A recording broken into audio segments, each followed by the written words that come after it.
Amis pilotes, bonjour! Je vous propose de découvrir aujourd'hui les notions relatives aux distances déclarées des pistes de décollage et atterrissage. Si cette vidéo vous plaît, n'hésitez pas à vous abonner à la chaîne YouTube Cessna Oui, en vous remerciant d'avance du petit coup de pouce. Les pistes comportent des marquages qu'il est important de connaître et respecter. Tout d'abord, le seuil de piste ou threshold en anglais. Celui-ci est généralement marqué par une ligne blanche qui précède le peigne et le numéro de piste. Attention que si ces éléments sont généralement présents sur des pistes en dur, ce n'est pas toujours le cas sur des surfaces en herbe. Un seuil de piste peut être dit décalé ou displaced threshold, DTHR. Ceci est marqué par la présence, avant le seuil de piste, de flèches blanches.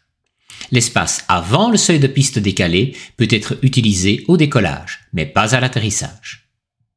Nous avons ensuite le prolongement d'arrêt, stopway, SWY, marqué par des chevrons. Il est interdit d'y rouler, que ce soit pour le décollage ou l'atterrissage. Il n'est utilisé qu'en cas de sortie involontaire de piste ou encore décollage interrompu, ce qui sont des situations anormales. Le prolongement dégagé, clearway, CWY, est dépourvu d'obstacles pour permettre à l'avion au décollage d'entamer le début de la montée. Nous allons à présent parler des distances déclarées. Il s'agit de définitions à apprendre par cœur, mais qui ont leur utilité car ces notions sont utilisées sur les cartes VAC pour décrire la longueur de piste disponible. La LDA, Landing Distance Available, est la distance disponible pour l'atterrissage. La TORA, Take-off Run Available, est la distance de roulement disponible pour le décollage.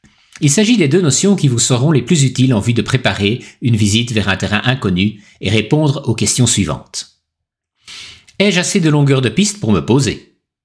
Ai-je assez de longueur de piste pour pouvoir décoller? Pour y répondre, il faut comparer la LDA et la TORA aux recommandations du manuel de votre avion en tenant compte des paramètres du jour. Poids de l'avion, altitude de l'aérodrome, température, vent, habilité du pilote. On retrouve également les notions d'ASDA, Acceleration Stop Distance Available, qui est la somme de la TORA et du Stopway, ainsi que la TODA, Total Distance Available, qui elle intègre en plus le Clearway. Des termes barbares certes, mais qui ont leur utilité lors d'une préparation de nav. À bientôt pour de nouvelles vidéos.